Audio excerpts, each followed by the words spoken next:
Hello everyone, Tim Gaming, and today I have the pleasure of bringing you another one of my Call of Duty Black Ops 2 gameplays. Now today's gameplay is a really interesting game because firstly, as you can see, it's Capture the Flag, and I haven't uploaded too much Capture the Flag before, but as most of you guys know, the hardpoint spawns are pretty horrendous at the moment, and they are going to get patched, so hopefully in the next week or so they're going to go back to being normal and usable again.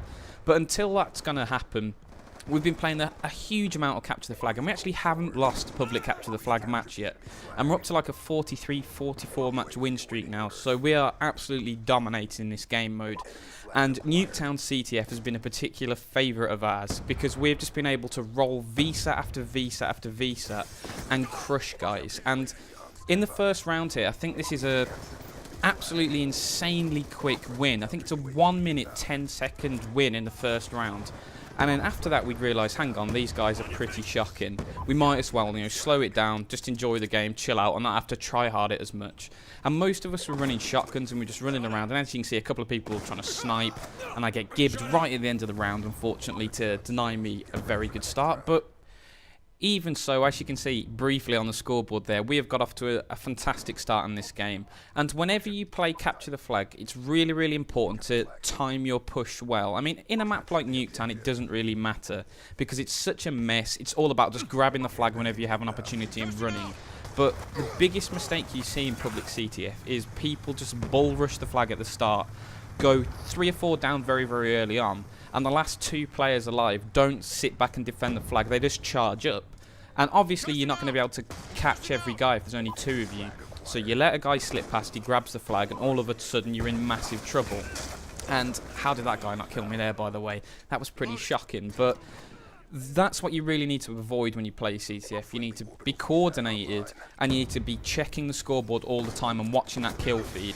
Because as soon as the enemy team goes 4, even 5 down, you can start to rush the flag a lot more.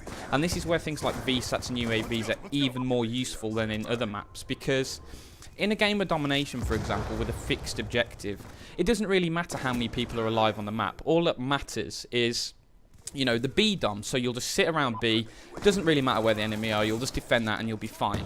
In a game mode like CTF, you really have to focus on the enemy team a lot more, because if you're not aware of how many of them are left alive or where they are on the map, you can risk having your flag taken without you being anywhere near the defensive part of the map and lose accordingly. So you have to be a lot more coordinated in CTF. You've got to be constantly shouting players out, and you have to continuously roll these UAVs and VSATs. And this is why, the non-lethal kill streaks are especially useful in CTF. The only lethal kill streak I'd really recommend is Lightning Strike. And I mean, there was an example, unfortunately, that I missed, but my mate Roden, who I'm playing with in this game here, later on in a session after this, he managed to clutch a victory by calling a lightning strike in and killing the flag carrier with 2 seconds to go to enable them to win the game and continue the streak. So that's pretty cool, and that's why lightning strike is very useful, because if someone does slip through that cordon and he's running towards the flag to capture it, or he's running it home, you can just use that lightning strike to kill him and take him out. But as you can see here, I think I'm using UAV counter UAV VSAT. And this is really good in Nuketown, because the spawn delay means that you're not really going to kill too many people with your higher end kill streaks. What you're looking for instead is that VSAT, which lasts a long time, 50 seconds plus. And that is a massive amount of coverage you get, because you can see here, even though they're not on the map, as soon as they spawn in, the VSAT comes up. Unfortunately, the first thing he does is throw a bouncing Betty for some reason. But you can see what we're doing here very effectively. Even when a couple of us die, we're still pushing as far up the map as we can without charging right to the back, because in Capture the Flag, the spawns are a lot more rigid than they are in Domination. It's a lot more similar to Demolition, where you have a few set spawn locations, the enemy rotate between them depending on where you are on the map. So as long as you don't push too far in, you can have the enemies spawn relatively close to you, and you can capitalise on it. And this is a great example here. The guy spawns around the corner.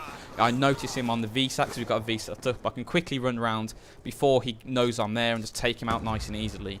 But to get to this position, you really need to be coordinated. It's a very nice cashing in. But if you just go charging in at the start of the game, that's when you can be picked off and counter-attacked. And that's the best tactic in CTF, especially if you're not running with a full party. Just play a little bit more defensively, wait till the enemy comes to you, and as soon as you see 3 or 4 of them down, push up to mid-map and wait there again. And then when the enemy come to you for a second time, kill 3 or 4 more, push up to the edge of their flag and wait. And if you do that like wave approach and move up the map, you're going to have a lot more success than just charging that flag straight away with lightweight extreme conditioning, dying, and then all of a sudden being left open to a counter-attack. But guys, that's enough on the gameplay. I hope you've enjoyed it. There's one more thing I really want to quickly mention before the end of the gameplay, and that is, as soon as we were done with this CTF streak, me and a few mates went and did a 1v1 sniper tournament on Nuketown, just for a bit of a laugh, and we codcasted it over the top, so there'd be 2 people playing, and the other 3 or 4 people would be just doing a joke codcast over the top, and it was actually pretty funny. And we're planning to do it again, I think on Wednesday, and I was just wondering if you guys would be interested in actually having that recorded and listening to it, because the last one was pretty funny, and obviously I won the last one, but the competition is going to be a bit stiffer this time, fingers crossed. So would you be interested in seeing that? That's a question for you guys to answer in the comments. But once again, the gameplay's slowly winding to a close here. I think my final score is 32-4, which is pretty solid in a quick game using only non-lethal streaks. But this is a really good example of how easy CTF can be as long as you get that initial pressure set up.